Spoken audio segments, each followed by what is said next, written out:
இயேசு கிறிஸ்துவுக்கு பிரியமானவர்களே, இந்த புதிய நாளிற்கான வாக்குத்தத்தமான வசனம், இது என்றென்றைக்கும் நான் தங்குமிடம், இதை நான் விரும்பினபடியால் இங்கே வாசம் பண்ணுவேன். சங்கீதம் 132:14.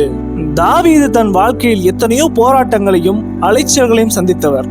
ஆனால் அவர் கர்த்தருடைய உடன்படிக்கை பெட்டியை, அதாவது தேவ பிரசன்னத்தை சியோனுக்கு கொண்டு வர வேண்டும் என்பதில் மிகுந்த வாஞ்சையா இருந்தார். தேவனுடைய பிரசன்னம் தன் நடுவில் இருந்தால் போதும், எதையும் ஜெயிக்கலாம் என்று அவர் நம்பினார். ஆண்டவர் தாவீதின் வாஞ்சையை பார்த்துவிட்டு சியோனை தமக்கு வாசஸ்தலமாக தெரிந்து கொண்டு கொடுத்த வாக்குத்தத்தமே இந்த வசனம்.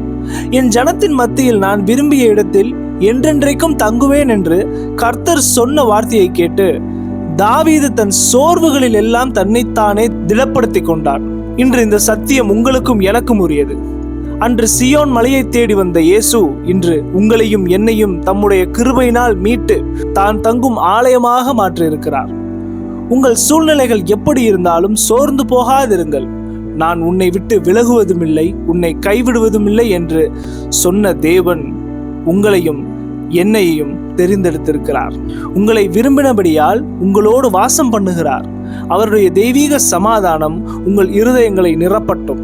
உங்களை சுற்றியுள்ள மனிதர்கள் உங்களை கைவிட்டாலும் உங்களுக்குள் வாழும் இயேசு உங்களை ஒருபோதும் கைவிட மாட்டார். இந்த சத்தியத்தை விசுவாசித்து உங்களை திடப்படுத்திக் கொள்ளுங்கள்.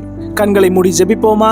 எங்களை அளவிட முடியாத கிருபையால் நேசிக்கிற நல்ல இயேசுவே, இது என்றென்றைக்கும் நான் தங்கும் இடம், இதை நான் விரும்பினபடியால் இங்கே வாசம் பண்ணுவேன் என்று சொன்னதே உமக்கு ஸ்தோத்திரம் அப்பா.